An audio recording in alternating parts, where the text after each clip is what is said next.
Everyone treats summer like it owes you happiness. Long days, pool parties, your best life on a loop. So what does it mean when you feel worse? The summer blues are real. It's why summer is one of the busiest stretches of the year for people starting therapy. Therapy is not only for when you're in crisis. Grow therapy is for all the moments when you decide you want more. More support, more clarity, more tools. Mental health isn't a destination you reach. It's something you build, and Grow makes that easier. Grow connects you with thousands of high-quality licensed therapists across the U.S., offering both virtual and in-person sessions, nights and weekends. You can search by what matters, like insurance, specialty, identity, or availability, and get started in as little as 2 days. There are no subscriptions, no long-term commitments. You just pay per session. Grow helps you find therapy on your time. The therapist you want takes your insurance on Grow. Grow accepts over 125 insurance plans. Sessions average $21 with insurance, and some pay as little as $0 depending on their plan. Visit growtherapy.com/book now today to get started. That's growtherapy.com/book now. growtherapy.com/book now. Availability and coverage vary by state and insurance plan.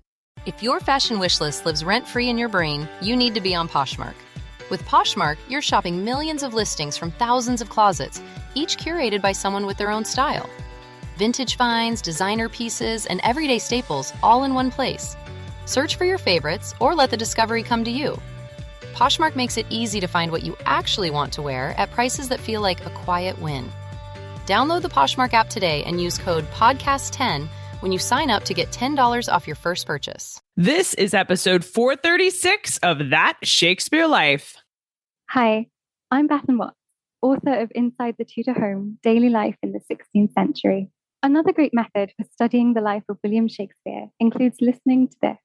It's That Shakespeare Life with my friend Cassidy Cat. Welcome to That Shakespeare Life with Cassidy Cash. Cassidy believes that if you desire to successfully learn or perform Shakespeare's plays, then understanding the real life and history of William Shakespeare himself is a must. That Shakespeare Life is the podcast that helps you go beyond the curtain of some of Shakespeare's most iconic works and explore the world of early modern England as Shakespeare would have lived it, learning from the writers, historians, and performers who know it best. And now, here's Cassidy. Shakespeare mentions cats over 30 times in his plays, and delightfully so, I must say. He includes talking about a gib cat, a musk-cat, cats chasing mice, and even making perfume. It's obvious that cats were present for Shakespeare's lifetime, but what do these references in the plays show us about what cats were doing in society, and perhaps were they in people's homes for Shakespeare's England? Did Shakespeare keep a pet cat, or would they have been useful for fighting against plague, including, catching mice? And what exactly did a 16th century cat look like? Here today to help us answer these questions and take us back through the artifacts, primary documents, and paintings that reveal the feline world of Shakespeare's England is our guest, Helen Parish. Helen Parish is a professor of history at the University of Reading and author of the work Paltrie, Vermin, Cats, Mise, Toads, and Weasils, Witches, Familiars, and Human-Animal Interactions in the English Witch Trials.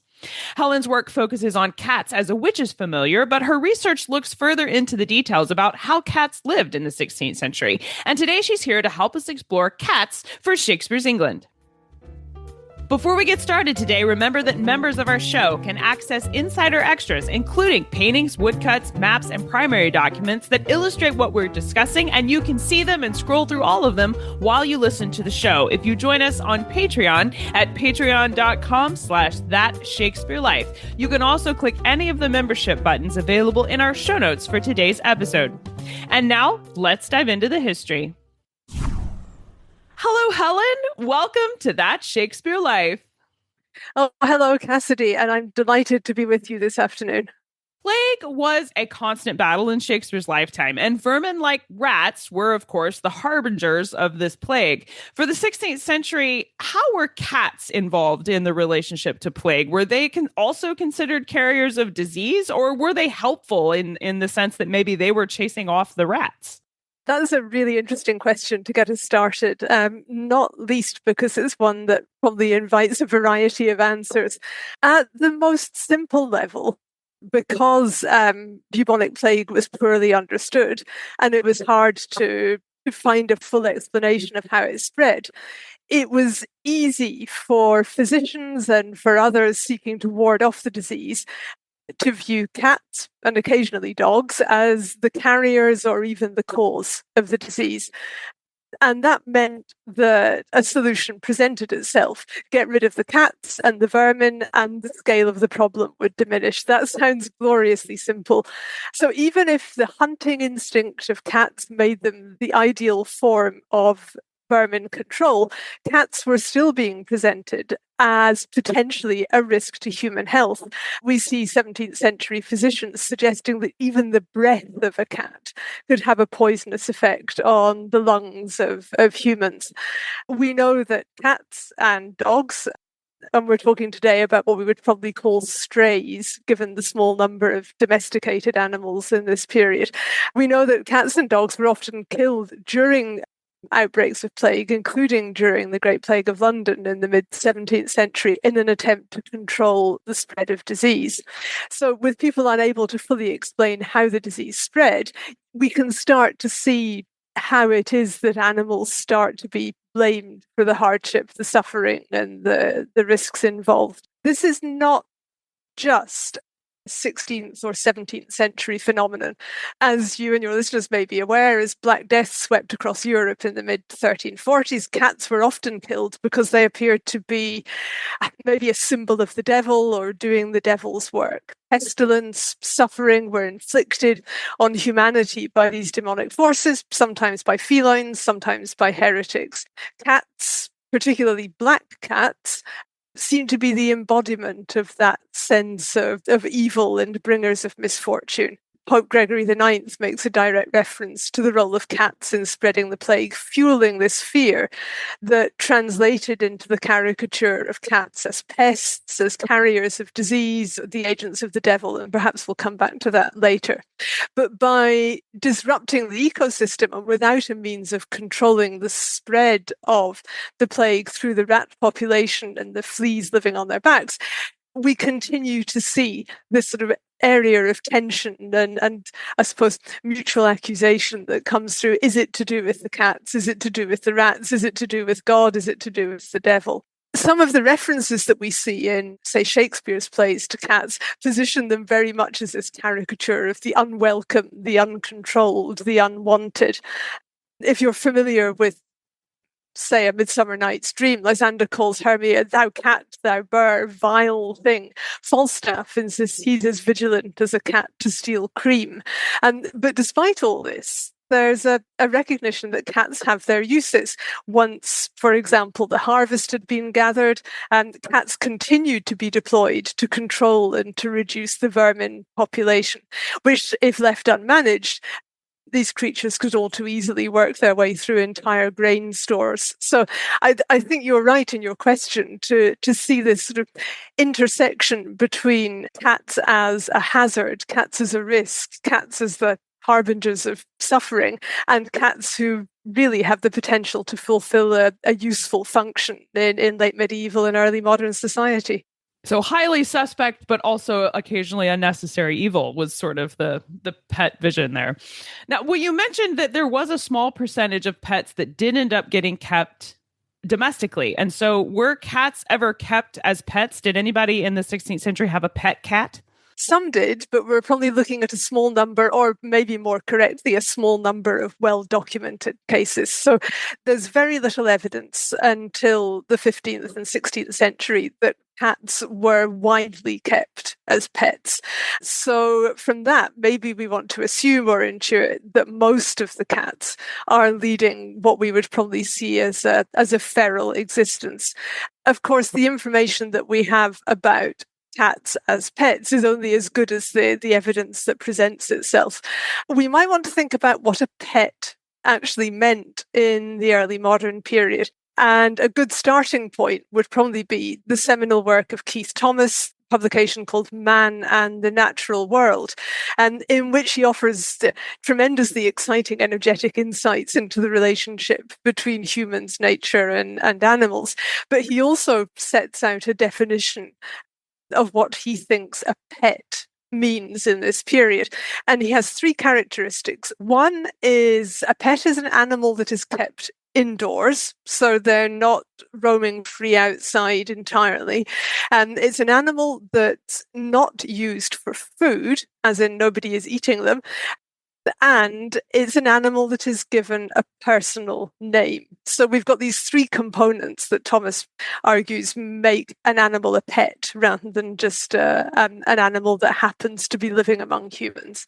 There's a similarly interesting book publication from Ingrid Tague called Animal Companions about pets and social change in 18th century Britain, so a bit beyond where we are. And she says there are two defining characteristics of a pet. It lives in domestic space, and second one, its primary purpose for humans is entertainment and companionship. And I think that's almost the kind of definition of pet that we might use today. So we can see how cats and also dogs shifted from being strictly functional catchers of vermin to becoming household companions. During the 16th, early 17th centuries, cats were primarily viewed as either working animals, fulfilling a function, or linked to the devil. And it takes until about the 18th century for a domestic cat to become properly embedded in English households as a creature that's being kept for company and which is being treated with affection rather than being kept because it can do something useful for you. Keith Thomas also notes that cats become popular companions for writers and for thinkers and for intellectuals. It becomes almost, I suppose, a badge of honor in those categories to own a cat, to possess a cat, and to interact with it. But cats also start to be treated more and more as members of the family. As Ingrid Tague argues, it's the permission, it's the allowance of animals to move into sort of specialized spaces that signify the unique nature of pets, being described as liminal beings. They're neither human nor fully part of the natural world. They're part of the household, but they're distinct from the human inhabitants. And to talk about cats as pets, scratch beneath the surface, and it gets a little more complicated. See a bit of a shift in attitudes, almost imbuing cats with a closer to human status. If you look into the 18th century, the kind of human-animal relationship that existed up until that point was effectively that God had created animals and had given humans dominion over them. And that was it. That was the relationship between humans and animals. It mattered that they were useful, not that they had an emotional attachment. But by the 18th century, you start to see that sort of domestication and emotional bond being formed.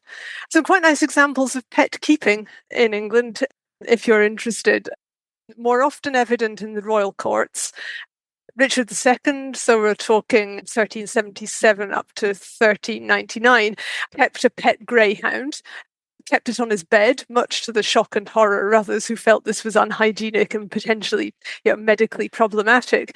But most of the pet keeping was among noble women who almost carried their animals, more likely dogs than cats, under their arms, almost as a badge of honor. There's a naturalist and physician called John Caius, court physician to a succession of Tudor monarchs, Edward VI, Queen Mary, Elizabeth, and he makes a pretty critical assessment that pets are being kept among the court to play and to dally, to trifle away the treasures of time, to withdraw their minds from more sort of commendable, serious enterprises. So you can see that tension about whether monarchy and keeping of pets, keeping of cats and dogs is acceptable. Cardinal Thomas Wolsey, who is Lord Chancellor to King Henry VIII, reportedly took his cats with him to important meetings, to state dinners, and to church services. And William Laud, Archbishop of Canterbury into the 17th century, also was an enthusiastic keeper of cats and is often associated with the importing of the first tabby cat into England. So we're getting this gloriously mixed picture of what it means to keep cats in a domestic environment and whether they are actually pets or trophies or, in some respects, almost political pawns. I have to say it's an image of Cardinal Wolsey I had never envisioned, of him arriving at church with multiple cats with him. And I love that the first tabby cat came to England in the 17th century. That's fascinating. Well, with Cardinal Wolsey and all of these other monarchs of this general time period having these cats so obviously as pets rather than purely vermin catchers, was there such a thing as cat food during Shakespeare's lifetime, or were cats just fed what they could catch, or perhaps table scraps, or was there any indication that there was a defined, way to feed a cat for this time period? I love the idea of cat food in the early modern period, but I can't find much evidence that there was a sort of well-honed sense of what a cat's diet should look like. I think in part that's going to be because in early modern England, cats were primarily still viewed as working animals rather than pets, other than those that we've just been talking about. Their diet would be pretty much completely derived from mice, rats, small birds that they had caught, possibly enhanced by some scraps and fish bones from the household if we're talking about domesticated cats rather than feral cats. By the end of the 15th century, the phrase barn cat starts to come into more common usage, and it's well used by farmers as a sort of description of how they're protecting their harvested crops. So in order to stop rats or other animals getting into the grain harvest or other parts of the food harvest, cats are brought in and deliberately not fed. This is because if you don't feed your cat, you're encouraging it to hunt, because it has to eat something. So if you're trying to protect your harvest and your food from vermin and rodents, then a hungry cat is a pretty compelling way of doing it. I've no idea what the numbers look like for the 16th century, but if you look at some modern scholarship about feral cats, apparently they need to hunt somewhere in the region of 1,000 small animals in a year. So you can see why your barn cat might be a really effective way of protecting the harvest, but their food doesn't come prepackaged in tins. They have to go and find it for themselves. Now I understand why my cat always acts like she's hungry. She feels like she has not been fed her 1,000 animals. What sorts of cats were around? You mentioned that the first tabby cat didn't arrive until the 17th century. So tell us what we know about the breeds or sizes or types of cats that might have been there for Shakespeare's lifetime. I know that cat breeds might not be a standard as of yet, but would there have been a specific way that a 16th century cat would have looked, or illustrations that demonstrate any kind of pattern about their color or shape? Yeah. So, and you're absolutely right. In 16th century England, the sort of formal cat breeds that we probably recognize today didn't exist in the same sort of format or same kind of understanding. The cat population in England and in the British Isles is made up of a sort of interesting mix of indigenous European wildcats and mixed breed cats, most of which are being used to control vermin. Domestic cats and wild cats seem to have inhabited much of Europe side by side for the best part of 2,000 years. But the interesting thing is that interbreeding between them is very rare, whether that's for behavioral reasons or for environmental reasons. But that effectively means that you don't have much, I suppose, creation of standout different breeds. So we fall back then on, I suppose, broader questions about what it is that these cats look like. And as you're saying, how big are they? What color are they? It's quite difficult to tell because most of our visual evidence comes through what are often very stylized images copied from other early printed books, decorating the pages of medieval manuscripts. And quite often, cats play absolutely no role in the sort of narration of the scene, but their presence is meant to symbolize something, usually the wealth of the subject, or marking out the backdrop as a domestic space rather than a political space or royal space. So that the focus is not on the cat per se, but the representation of cats, as we see these consistencies. Some of them are quite evidently anthropomorphized. So there's a 15th century Book of Hours that depicts a cat, something that's recognizable as a cat, playing a stringed instrument, which I don't think is something we would expect to see in modern Britain, and probably not in the 16th century. Looking among the collection of the Wellcome Library, there's some nice images from the 15th century, one of them depicting the apocalypse, in which a warrior is trying to fend off the end of the world while sitting and riding a cat. So how dependable are these pictures of cats when they're almost a small part of what's a much broader narrative? The one area where we can attach a proper name to a type of cat is not actually to a cat at all. So you've probably come across civet cats, mainly not a cat at all, but a mostly nocturnal mammal native to tropical Asia, Africa. There's about a dozen different species, many of them found in southern Europe in the period we're looking at. So there are things that are being described as cats that nowadays we would say are not actually cats, they're something else. But their imagery still sort of percolates into the conversations about animals, about pets, and about the sort of, I suppose, utilitarian function of keeping animals of that type.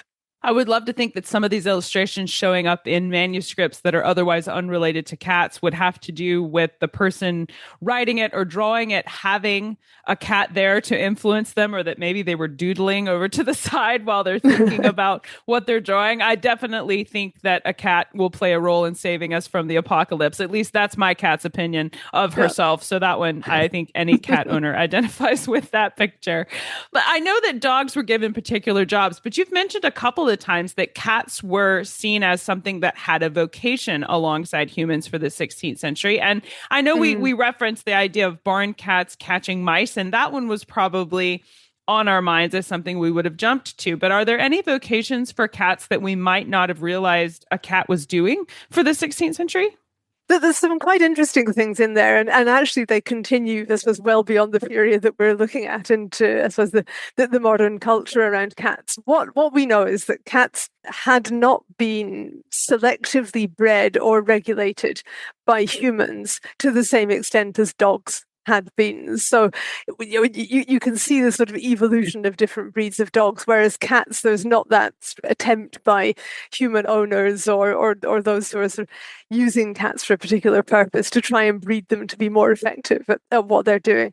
I think the obvious thing that cats do, and we've been there, is the hunting and the disposal of vermin, and that we have records that stretch back well beyond the period we're looking at. There's a 9th century Irish monk writes a poem about his cat called Pangur Ban, because the cat was allowed in the library to keep out the mice, and for good reason, because a medieval manuscript was offering a pretty tasty treat for the vermin. So this idea that cats only hunt mice or rats in the great outdoors, you can see the desire to sort of protect the possessions and the important objects within, well, in this case, a religious community. Coming back to our cat that's not a cat, but it is really interesting, the civet cats and their function, they are fairly consistently in our period associated with the production of perfume. They are able to provide a product with a really rich aroma from a somewhat unprepossessing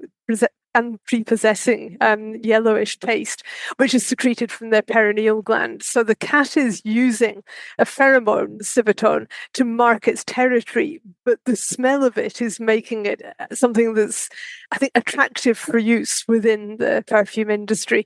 So we know in the 15th century, civet cats were introduced to the European market, and once the value of their secretions was recognized, you can see a burgeoning interest in purchasing, owning, and to some extent exploiting these animals. So we know that apothecaries and physicians prized civet for its supposed therapeutic powers. It's apparently capable of clearing the brain. but also providing protection from disease and producing some sort of exotic perfumes that can be sold at high prices.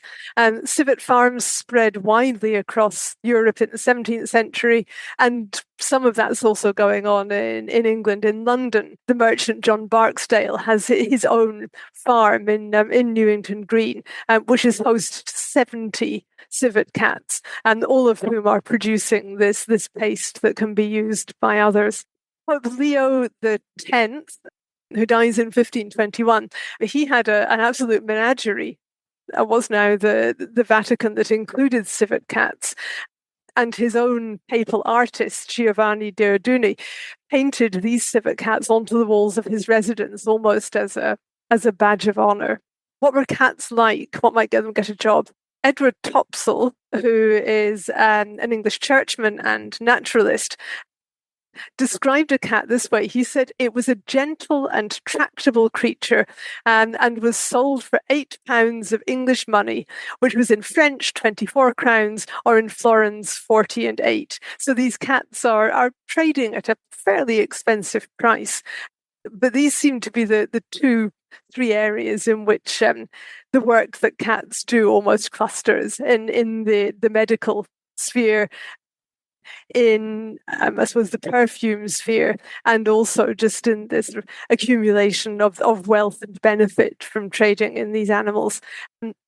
If you're willing to venture beyond the 16th century, since the 1800s, the British government has employed a cat to protect documents and government buildings from rodents. The cat is called the Chief Mouser to the Cabinet Office, and we still have one today, the famous, at least within the UK, Larry the cat, who sits outside 10 Downing Street and probably gets more attention than the incumbents. We know that the British Museum employed cats to protect their priceless historical artefacts.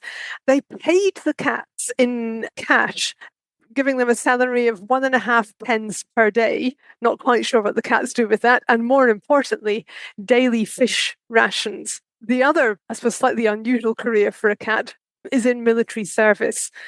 There are all kinds of references, I think some of them are a little bit tenuous, to cats delivering rockets as part of warfare and as part of sort of military hostilities. The idea traces back to a mid-16th century European illustrated military manual, including the work of Franz Helm of Cologne. And his suggestion, if we take it at face value, is that you strap your explosives to animals, and cats are very good at this, so that they could bypass enemy defenses and run behind the front line and start fires. I think the consensus is that this is more than a little bit questionable, maybe morally questionable. Undoubtedly. But maybe also questionable to the extent did it work. You let the cat go, so it runs to the nearest castle or town, and then out of fear, it's meant to hide himself in barn hay or straw or something flammable, and the rocket on its back will sort of spontaneously combust and burn the place down.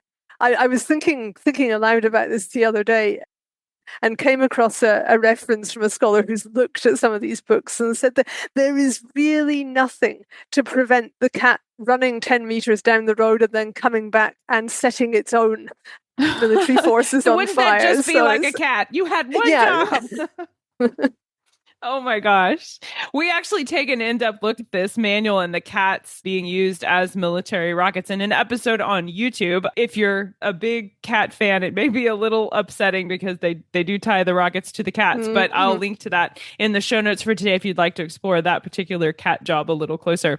Well, I know that there have been archaeological discoveries about cats from this time period. Are there bones or remnants found in various archaeological digs from the 16th and 17th century? And if so, where have they been uncovered? And what kinds of things did they help us learn about cats from this time period?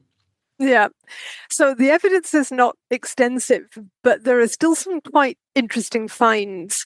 So in 1993, the partial skeletons of 79 cats were recovered from a well in the city of Cambridge in England. The suspicion is that they were buried there at some point in the pre-early modern period, and probably medieval rather than early modern.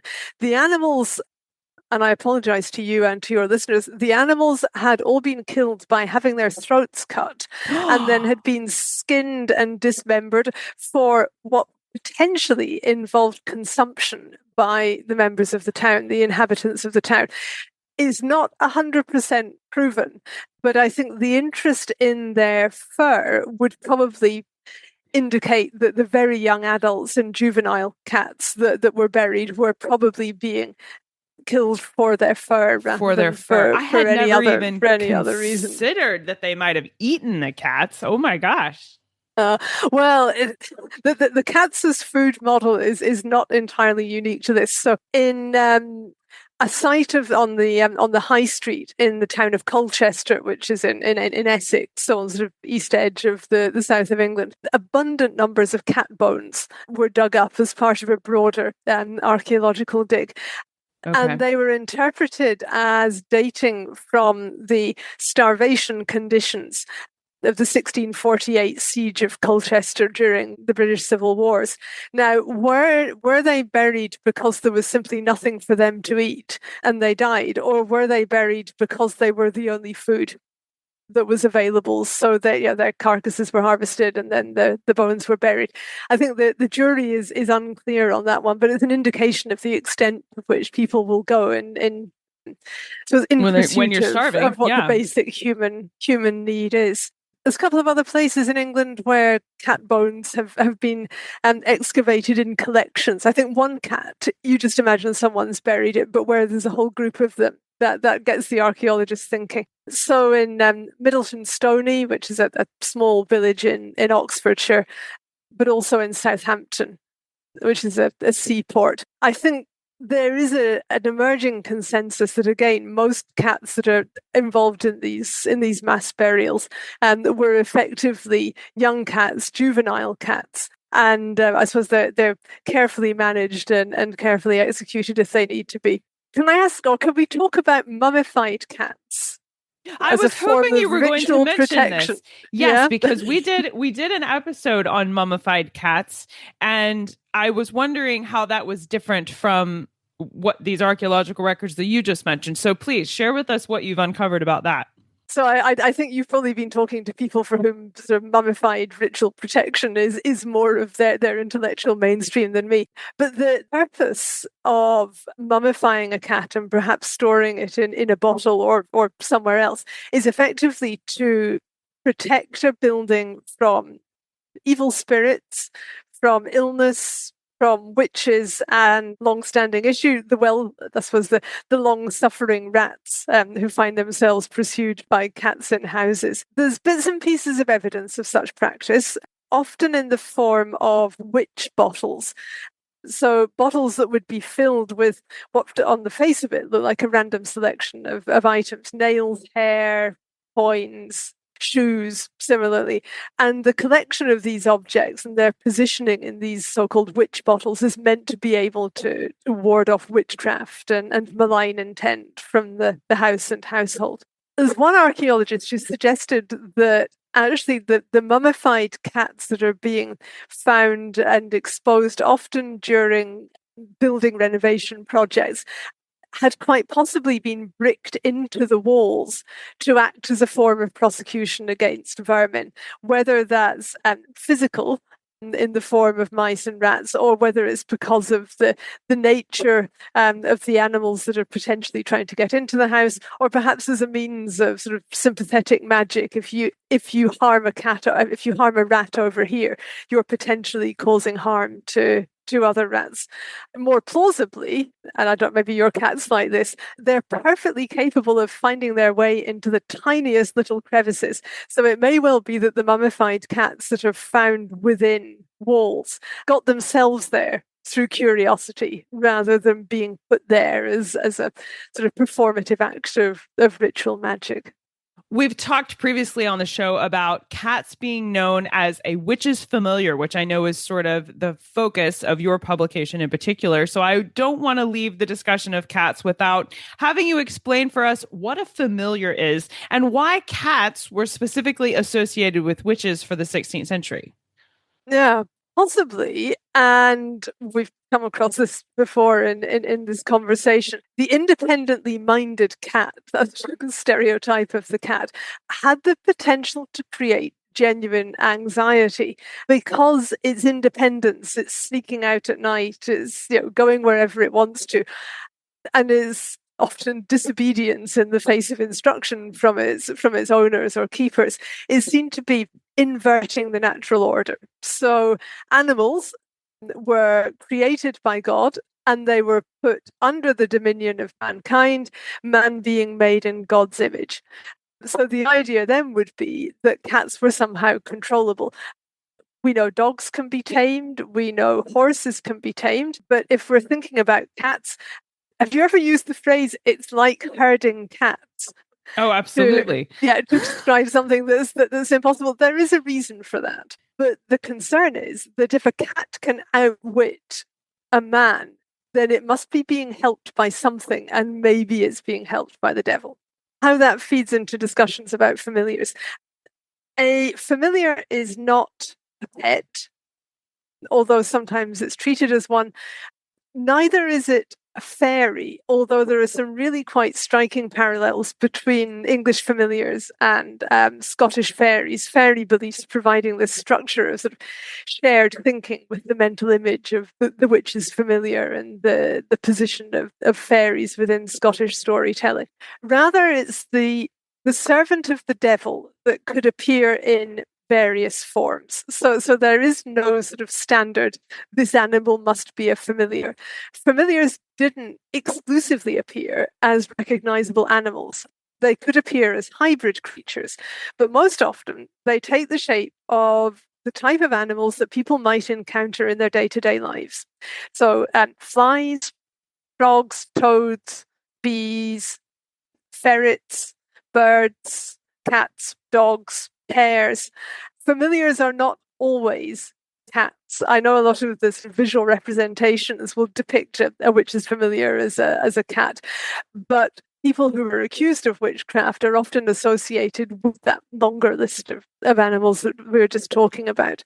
The use of watching in the mid-17th century witch trials. So this is when you put your accused witch on a chair in the middle of an empty room, and they sit there, and the person who's watching them sits there to see if something untoward happens. Do the agents of the devil or do the forces of harm come and try and liberate the accused witch? The use of this watching often leads to accusations that the witch possessed a mouse as a familiar. Now, maybe they did, maybe they didn't, but I think there's a strong concern around this, that the appearance of a mouse is likely to be the result of natural causation rather than a witch's familiar. If you think about an empty room with someone sitting in it in the dark, you are going to see mice and other vermin running around. Sitting and observing a prisoner during the day and the night, the watcher is highly likely to see what it is they want to see. Insects, particularly bees and flies, are also identified in the witch trials and demonologies as familiars and agents of demonic activity. So in the mid-17th century, 1650s, Elizabeth Roberts is accused by John Greencliffe of Beverley, north of England, of keeping familiars that are taking the likeness of a cat and a bumblebee. So he's obviously grasped this idea that your familiar may not necessarily be what it seems. The familiars are something that is taking the likeness of an animal that we do recognize. And he says that this cat and this bumblebee, which did very much afflict him, to wit, in throwing of his body from place to place, notwithstanding there were 5 or 6 persons holding him down. So we're getting that sort of growing anxiety about people who appear to be domesticating animals and working with them in a way which is outside the sort of the normal parameters of behaviour. Shakespeare's Macbeth written in the reign of King James VI, who authored the Demonology, first published in 1597. And if you go back to Three Witches in Act 1, Scene 1, the first witch says, "I come, Grey Malkin," and the second witch says, "Paddock calls." So this is them summoning their animal familiars, one in the shape of a grey cat, and one of them referring to a toad. I wondered if it might be helpful to think through why all this matters with a case study. And I latched on to the trial of a group of 3 women accused of witchcraft and brought before the court in a town in Essex in 1566. Their names are Elizabeth Frances, Agnes Waterhouse, and Joan Waterhouse. And Agnes Waterhouse was about to become the first recorded case of a person executed for witchcraft in England. So the trial was clearly taken very seriously. And at the heart of the trial was a story about Satan, an animal familiar, but an animal familiar who appeared in the form of a cat. Elizabeth said that she had inherited the cat, the familiar, which had first appeared to her in the likeness of a white spotted cat from her grandmother. So this isn't your stereotypical black cat. This is a white cat. The cat reportedly spoke to Elizabeth, advising her on how to attract a suitor and later on how to terminate her pregnancy. The cat, Satan, had allegedly then killed Elizabeth's infant daughter and has caused her husband to fall lame, as well as causing misfortune around the community. Elizabeth fed Satan with bread and with milk, but more controversially, she also fed the cat with some of her own blood and suckled from what becomes known as a witch's mark on her body, and she's not alone in this. Satan, the cat, is later given over to Agnes Waterhouse in exchange for food. So when Agnes Waterhouse is examined, standing trial at the same court in Chelmsford, the issue of the feeding of blood to the familiar is looming large.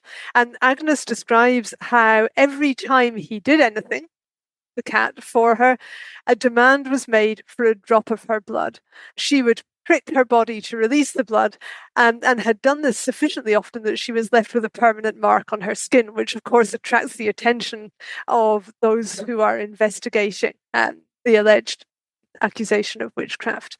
Under pressure from the judge, Agnes tries to withdraw her testimony, but there are so many marks on her face and on her head that those who are examining her are convinced that these are the spots where her familiar had read upon her blood recently. And I think looking at this from a relatively safe perspective of about 500 years down the line, there's a growing sense that actually these witches' marks are likely just to be the result of skin conditions rather than these individuals trying to feed animals their own blood and their own milk. Whether it's barn cats, military weapons, perfume farms, or a witch's familiar, if we want to learn more about cats in Shakespeare's England, what are some resources you can recommend from your research into their lives from this time period that you can recommend we use to learn more? Yeah. So I've I think come to have a conversation with you largely because I think you'd stumbled across something that I'd written on vermin, cats, mice, toads, and weasels. Some of it has found its way into the conversation, but at the risk of plugging my own work, it's also open access. It's free to read. And I'm not really about the business of telling your audience that they should read books that are encased in libraries and come at a massive expense. So by all means, go reading the free stuff before you decide what to do next. There's a couple of really interesting books, relatively short, sort of easy to get your teeth into, and covering the history of cats within this period, but across the sort of wider chronology as well. And probably the one that I would recommend is a book by Catherine Rogers, simply called Cat, published by Reaction Books in 2013 and then republished in 2019. It's a piece of academic scholarship, but it's not a piece of academic scholarship where every page is filled with footnotes and translations. It's thoroughly readable, it's really thought-provoking, and it gives you this picture of the relationship between the human and the cat from about 2000 BC up to the present day. So if this has whetted your appetite for the sort of the broader chronology of the history of cats and their purpose, then all well and good. I've mentioned Keith Thomas's book Man and the Natural World on a few occasions. It was published in 1983, but it was one of the first studies of its kind. And as one might expect from the author, it's also one that created a new area of research, and it established a trajectory that is still evident in more recent scholarship. That might be a library piece, although I think some of the online repositories will have chapters or extracts. And a lot of witchcraft trials described in printed pamphlets are available open access online. So if you want to find out what was going on in a particular town, or if you want to follow up on some of the references that I've made to specific trials, the pamphlet materials and the notes surrounding them are all available free of charge on reputable websites. Well, we do love our libraries here at That Shakespeare Life, from the large and storied to the small town libraries. Librarians and their ability to connect us with wonderful history is a place we always love, a good reason to visit and look into stuff. So definitely in terms of finding Keith Thomas's book, if we need to go to a library, that is no burden at all. But yes, excited about the open access work of Helen's publication. And if she will not promote her own work, I will definitely plug it for her, because I've read it and it is really fascinating. It is the reason we invited Helen to come and visit with us today. So we'll place links to that work as well as these resources in the show notes for this episode, so you can make sure and read all the wonderful backstory and context there about cats and so many other stories. Helen, we ask everyone this next question here at That Shakespeare Life, and that's, what's the one book you would take with you on a deserted island? My friends in England tell me I'm supposed to allow you the complete works of Shakespeare and a copy of the Bible, so your choice would be in addition to those. This was a tough one. It's the hardest one on the list, isn't it? Yes. Yeah. So at the moment, just looking at what's on bookshelves, I would probably take a book by someone called Robert Macfarlane called Is a River Alive? And the sort of underlying thread through it is that rivers are not merely sort of matter things that humans can use and exploit, but they are in many respects living beings and should be recognized as such, both in our imagination, mental worldview, but also legally. They're not just objects, they're not just resources that we can plunder, but for Macfarlane, they are alive in a way that captures the culture of a lot of indigenous communities that do believe that rivers are conscious, that they have souls, that they have intelligence, that they have memory. It's a fascinating book, but also I have an inbuilt love of water. I like standing on the seafront, despite the fact I live just about as far away as it's possible to get from the sea in the UK. Lakes, rivers, and even just watching what's going on in puddles. So inbuilt fascination with water. And it would be greedy to offer another one, wouldn't it? So maybe I should stop. Well, I think you've picked a good selection for your time on your desert island. That one seems to be a beautiful collection of things. Well, what's next for you? What are you excited about that you're working on now? I'm catching up with things that I meant to start earlier in the year and are still not yet finished. So I have some time to spend this summer finishing a chapter for an edited collection of essays, which approaches witchcraft and witches from very different directions, chronologies, cultures. My focus is on witchcraft and weather magic, ranging from the miracles of the saints to the harmful magic of early modern witchcraft. It started out as a keynote lecture in September 2025. I don't know about you, but I find it is never as easy as I think it will be to translate the spoken word into the written word. So that's the first project. More immediately, I've got a public lecture to write for an event in early August, again looking at witches and witchcraft. but for a mixed audience. And it's always a great pleasure to bring academic research into a wider domain, and the kinds of questions and discussions that you enjoy among an audience which isn't comprising of a bunch of people who all have exactly the same interests as you do.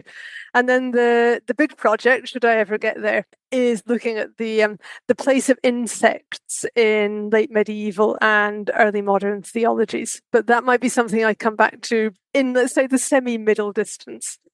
Actually, one of the reasons I podcast is because the research I was doing came across boring when I was trying to write it down in articles, and people gave me feedback of, if you'll talk about it, it sounds so exciting. So hopefully listeners will agree that that was a good decision that I go with the spoken word route, but I definitely feel your pain there of going towards from a spoken environment to trying to translate that enthusiasm into something that's written down. I wish you the best with that endeavor, and I'll look forward to seeing your work into witches and the weather. I hope you'll share some more stories about James I and when he got married to Anne of Denmark and the giant storm that he attributed to witches trying to attack him. I hope that will make an appearance in your work. Yeah. But we wish you the best with all that you're doing. We look forward to seeing what comes forth from your future projects, and we thank you so much for taking time out of your busy schedule to be with us here today and share with us this history about cats and help us understand the references from Shakespeare's plays that much better. Thank you so much. Been an absolute pleasure, Cassidy.